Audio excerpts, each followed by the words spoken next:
Nano तरल urea, ये हमारी जो बोरे वाली यूरिया है उसका एक नया अवतार है। इसके बहुत फ़ायदे हैं। पिपरमिंट में इनका छिड़काव कीन गया, फसल जो है बढ़िया चली है। इससे बढ़िया फ़ायदा है, उत्पाती अच्छी है और झरसा नहीं मारत है। जो गेहूं का उत्पादन है वो पहले से लगभग 50-60 किलो ज़्यादा बीघे में आ रहा है। नैनो तरल यूरिया का प्रयोग बहुत ही उत्तम रहा और इसको बढ़ चढ़ करके किसान भाई इसका प्रयोग कर रहे हैं। यूरिया से कौन किसान परिचित नहीं है। बहुत सारे लोग नैनो तरल यूरिया के बारे में भी जानते हैं। नैनो तरल यूरिया सफ़ेद दानेदार यूरिया का एक नया अवतार है। इसे बनाने वाले वैज्ञानिकों के मुताबिक ये सस्ता और ज़्यादा असरदार है। वो दावा करते हैं कि 45 किलो की एक बोरी यूरिया जो काम करती है, नैनो तरल यूरिया की आधा लीटर की शीशी उससे कहीं ज़्यादा काम करती है। आज के इस वीडियो में हम आपको नैनो तरल यूरिया के बारे में विस्तार से जानकारी दे रहे हैं। 50 साल के परमात्मा दीन यूपी के बाराबंकी में रहते हैं और मेंथा के प्रगतिशील किसान हैं। इफ्को के एक सेंटर में नैनो तरल यूरिया लेने आए परमात्मा दीन के मुताबिक उन्होंने पहली बार मेंथा यानी पिपरमिंट की फसल में इसका इस्तेमाल किया था। फसल अच्छी हुई और तेल भी ज़्यादा निकला है। पिपरमिंट में इनका छिड़काव कीन गया और इससे उत्पादन फसल जो है बढ़िया चली है। अब दोबारा के लिए फिर ले रहे हैं। और यूरिया जो जब डाली जाती है तो पेड़ के पौधे को मत्थे पर रुक जाती है, उससे जल जाते हैं पेड़, वो कली नष्ट हो जाती है, उससे और उल्टा नुकसान होता है। लेकिन जो नीचे वाले खरपतवार है वही नहीं पाओ थे और यूरिया डाली जा तो उड़हू तो ले लिए थे। परमात्मा दीन ने नैनो तरल यूरिया के 2 ऐसे फायदे बताए जो अधिकारियों और वैज्ञानिकों के बताए फायदों से 2 कदम आगे थे। उनके मुताबिक जब दानेदार यूरिया का फसल पे छिड़काव किया जाता है तो कई बार उसके दाने पत्तियों और नई कलियों में चिपक जाते हैं, जिससे वो झुलस जाती हैं और फायदे की जगह नुकसान हो जाता है। इसके अलावा उन्होंने ये भी बताया कि नैनो तरल यूरिया के छिड़काव से खरपतवार को भी बढ़ने का मौका नहीं मिल पाता, क्योंकि नैनो तरल यूरिया सीधे पत्तियों पर पड़ती है तो पौधे के नीचे जो खरपतवार होते हैं उनको बढ़ने लायक पोषण नहीं मिल पाता है। यूपी में लखनऊ के किसान कौशल किशोर पटेल ने इस बार गेहूं की फसल में 2 बार नैनो तरल यूरिया का छिड़काव किया था। कौशल किशोर पटेल के मुताबिक वो ज्यादा गुणा भाग तो नहीं रखते हैं, लेकिन इतना जरूर है कि एकड़ में कम से कम 50 किलो गेहूं ज्यादा पैदा हुआ।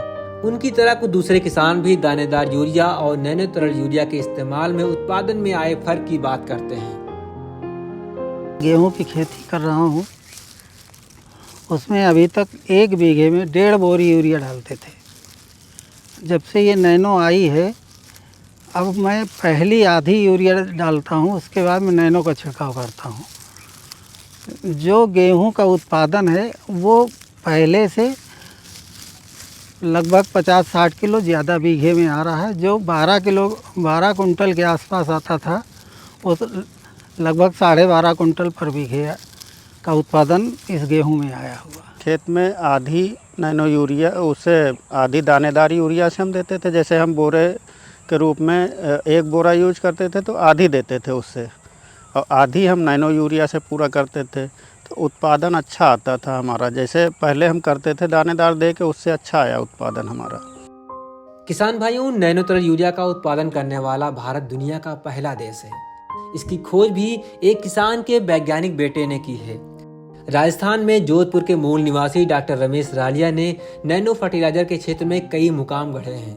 अमेरिका समेत कई देशों में काम करने के बाद वो भारत लौटे और इफ्को के साथ मिलकर किसानों को नैनो तरल यूरिया की सौगात दी। डॉक्टर रमेश रालिया इफ्को के गुजरात के गांधीनगर के कलोल में स्थित रिसर्च सेंटर नैनो जैव प्रौद्योगिकी अनुसंधान केंद्र के रिसर्च एंड डेवलपमेंट हेड और सेंटर के जनरल मैनेजर हैं। इफ्को के अधिकारियों के मुताबिक नैनो तरल यूरिया किसानों के लिए एक क्रांतिकारी उत्पाद है। इफ्को के मार्केटिंग डायरेक्टर योगेंद्र कुमार इसकी खूबियां गिनाते हुए कहते हैं कि देश के हर राज्य में लगभग हर तरह के फसल उगाने वाले किसान ने इसका बढ़ चढ़ कर इस्तेमाल किया है। ये टॉप ड्रेसिंग में यूरिया का शानदार विकल्प है। कि इसके प्रयोग से जहां औसत उत्पादन 7 से 8% बढ़ता है, वहीं गुणवत्ता जो उत्पाद पैदा होता है उसकी बहुत अच्छी होती है। साथ ही पौधा बहुत स्वस्थ रहता है और बहुत ही एक समानुपातिक अनुपात में नाइट्रोजन की जो उपलब्धता है, नाइट्रोजन की उपलब्धता जड़ से लेके पत्ती तक बहुत समान रूप से हो जाती है। क्योंकि नैनो यूरिया तरल का प्रयोग जब हम करते हैं तो इसमें जो पार्टिकल्स हैं, नैनो के जो कण हैं, छोटे छोटे नाइट्रोजन के जो छोटे छोटे कण हैं, वो कण ही सीधे सीधे पत्ती की स्टोमेटा से जो रोम छिद्र होते हैं उन छिद्रों से प्रवेश कर जाते हैं और पौधे के अंदर वो आयन के रूप में परिवर्तित होकर के समान रूप से पूरे पौधे में पौधे की आवश्यकता के अनुसार वितरित हो जाते हैं। इफ्को के अधिकारियों के मुताबिक मई 2021 में नैनो तरल यूरिया के लॉन्च होने के बाद जिन जिन किसानों ने एक बार इसे अपनाया है वो इसे बार बार ले जा रहे हैं, क्योंकि इसके फायदे ही इतने हैं। इसका जो हमारी पारंपरिक यूरिया है बोरे वाली, उससे 27 रुपये दाम कम है इसका। दूसरी बात है, इसका काम जो है उससे बहुत ज़्यादा अच्छा है। वो हम जो यूरिया डालते हैं केवल वो 78 घंटे तक उसका अस्तित्व रहता है। 30% पौधा ले लेता है, कुछ गैस मतलब लीचिंग हो गई, ज़मीन में चली गई और कुछ गैस बन के उड़ गई, तो 78 घंटे बाद यूरिया का मतलब रह नहीं जाता। 30% जो काम करती है, एक बार लगता है कि हमारा पौधा खूब हरा भरा हो गया, लेकिन वो मतलब 78 घंटे बाद उसका काम उतना नहीं रह जाता है। इसका जो है सर 15 दिन तक इसका असर रहता है। आप तो एक बार डाल चुके हो, ये दोबारा के लिए ले जा रहे हो? हाँ, दोबारा छिड़काव। अच्छा, ये कोई इसका फ़ायदा दिखा कुछ? हाँ, फायदा का वो जला दिए थे। हाँ सर, एक बार बहुत अच्छा कहा उन्होंने। यूरिया इसमें पौधे के बाद दशा ये है, इतना बड़ा मेहनता का फसल है, जो कल्ले निकलते हैं, 3-4 पत्ते होते हैं, उसमें पड़ता है जब वो दाना, हाँ, चिपक जाता है तो जल जाता है। इसमें ऐसा कुछ नहीं है, इसका पत्ते पे ही काम है। नैनो यूरिया को आम किसानों तक पहुंचाने के इफ्को के अधिकारी किसानों के खेत पे ट्रायल भी करवा रहे हैं। गोष्ठियों का आयोजन हो रहा है, किसान चौपालें लगाई जा रही हैं। कानपुर स्थित चंद्रशेखर आजाद कृषि विश्वविद्यालय में मृदा विज्ञान विभाग के हेड और नैनो तरल यूरिया प्रोजेक्ट से जुड़े प्रोफेसर KN तिवारी के मुताबिक फसलों में नाइट्रोजन की कमी को पूरा करने के लिए किसान यूरिया का इस्तेमाल करते हैं, लेकिन दानेदार यूरिया का ज्यादातर हिस्सा बेकार चला जाता है।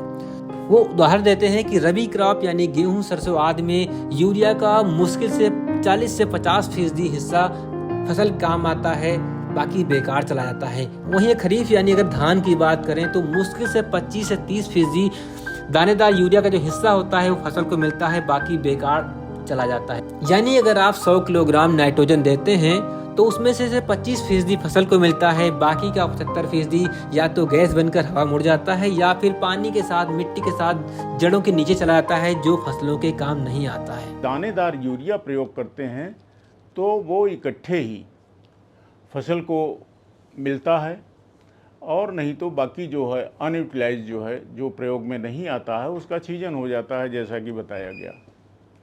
तो इस प्रकार से इसकी क्षमता जो धान की फसल में है, दानेदार यूरिया की क्षमता तो मुश्किल से 25 से 40% है, लेकिन ये जो आप नैनो यूरिया डालते हैं तो इसकी क्षमता जो है ये 80% के करीब आती है। नैनो तरल यूरिया को लेकर सरकार भी काफी गंभीर नजर आती है। पिछले दिनों गुजरात में नैनो यूरिया प्लांट का उद्घाटन करते हुए प्रधानमंत्री नरेंद्र मोदी ने कहा कि नैनो यूरिया किसान और देश दोनों को आत्मनिर्भर बनाने की दिशा में एक कदम है। यूरिया की बोरी की ताकत एक बोतल में समा गई है, यानी नैनो यूरिया की आधा लीटर बोतल किसान की एक बोरी यूरिया की जरूरत को पूरा करेगी। इससे यूरिया पर विदेशी निर्भरता कम होगी, देश का पैसा भी बचेगा। दरअसल देश में 45 किलो की जो बोरी किसानों को 266 रुपए की पड़ती है, उसकी वास्तविक कीमत 2000 रुपए से कहीं ज्यादा है। किसानों को ये यूरिया 266 रुपए की मिले, इसके लिए सरकार बाकी के पैसे सब्सिडी के रूप में देती है, क्योंकि यूरिया या फिर इसका रॉ मटेरियल विदेश से आयात किया जाता है। वहीं नैनो यूरिया पूरी तरीके से देश में निर्मित है और ये जो दानेदार यूरिया है उसके मुकाबले 27 रुपये कम में किसानों को मिलती है। सरकार जो आपको दानेदार यूरिया दे रही है, अगर इस पर सब्सिडी न होती तो ये यूरिया का कट्टा, यूरिया का बोरा जो है आपका 2450 रुपये का पड़ता, और सब्सिडी देने के बाद आपको 266 रुपये का ये बोरा पड़ता है। जबकि ये नैनो यूरिया की जो बोतल है, ये एक बोतल जो है 240 रुपये की है। तो इस तरह से आपकी बचत भी होती है और आपकी उपज बढ़ती है, आपके उत्पाद की गुणवत्ता बढ़ती है। और केवल धान गेहूं की ही बात नहीं है, जो भी आपकी फल, सब्जी, ये सारी फसलें हैं, उनके उत्पाद की गुणवत्ता में भी वृद्धि होती है। किसान भाइयों, अब मैं आपको बताता हूं कि नैनो तरल यूरिया का छिड़काव कैसे करना है। तो सबसे पहली बात यहाँ पे ये है कि नैनो तरल यूरिया को पत्तियों पे छिड़काव करना है, यानी आपका खेत, आपकी फसल इस लायक जब हो जाए कि इसमें पत्तियां हो जाए ज़्यादा, तभी इसको छिड़काव करना है। दूसरा, नैनो तरल यूरिया को पानी में मिला के छिड़काव किया जाता है। छिड़काव के लिए 1 लीटर पानी में 2 से 4 मिलीलीटर नैनो तरल यूरिया को मिलाना होता है, यानी जो 15 लीटर की टंकी होती है, फसल की ज़रूरत के अनुसार उसमें 30 से 60 मिलीलीटर नैनो तरल यूरिया मिलाना होता है। एक फसल में अगर 2 बार नैनो तरल यूरिया का छिड़काव किया जाता है तो रिजल्ट अच्छे मिलते हैं। कई किसानों के मुताबिक इसके छिड़काव में झंझट है, मजदूर लगाने होते हैं, लेकिन इफ्को के अधिकारियों और वैज्ञानिकों के मुताबिक छिड़काव के खर्च और मेहनत की अपेक्षा इसके फायदे कई गुना ज़्यादा हैं। इसमें खर्च कम, उत्पादन ज़्यादा, उत्पादन गुणवत्ता वाला तो मिलता ही है, साथ ही अपनी धरती, मिट्टी, पानी और हवा दूषित होने से बचते हैं। ये भूगर्भ जल में जो धरती के नीचे पानी है, वहाँ जा कर के ये प्रदूषित नहीं करता, पानी को, वायुमंडल को प्रदूषित नहीं करता है। तो इस प्रकार से ये पर्यावरण के लिए अनुकूल है। इसकी क्षमता बहुत ज़्यादा होने की वजह से ये उत्पादन में वृद्धि करने में सक्षम है। जब हम यूरिया का प्रयोग करते हैं तो यूरिया में आयन पहले बनता है और आयनिक रूप से एक्सचेंज होता है, तो उसमें बहुत कम मात्रा पहुंच पाती है। तो वो उपभोग क्षमता भी यूरिया के उसमें कम है, और कई बार यूरिया ज़्यादा होने से उसका एक ज़्यादा कंजम्पशन, ज़्यादा उपभोग पौधे कर लेते हैं, तो यूरिया की अधिकता से बहुत सारी हानियाँ भी होती हैं। ये हानियाँ भी इसमें नहीं होती हैं। बहुत ही अच्छी तरीके से पौधे की वृद्धि होती है और उत्पादन भी बढ़ता है, और साथ ही साथ गुणवत्ता भी बढ़ती है और पर्यावरण को भी नुकसान नहीं होता है। किसान भाइयों, मैं उम्मीद करता हूँ नीज पोटली का ये वीडियो आपको पसंद आया होगा। अगर हाँ, तो इसको बाकी किसानों के बीच शेयर करें। इसके अलावा अगर आपका नैनो तरल यूरिया को लेकर या नैनो DAP को लेकर के जो जल्द ही मार्केट में आने वाली है, उसको लेकर कोई सवाल है, कोई मन में संदेह है या कुछ जानकारी चाहते हैं, तो कमेंट में बताइए। हम जब दूसरा वीडियो बनाएंगे तो उस संबंध में हम जरूर बात करेंगे। न्यूज पोटली के लिए अरविंद शुक्ला की रिपोर्ट।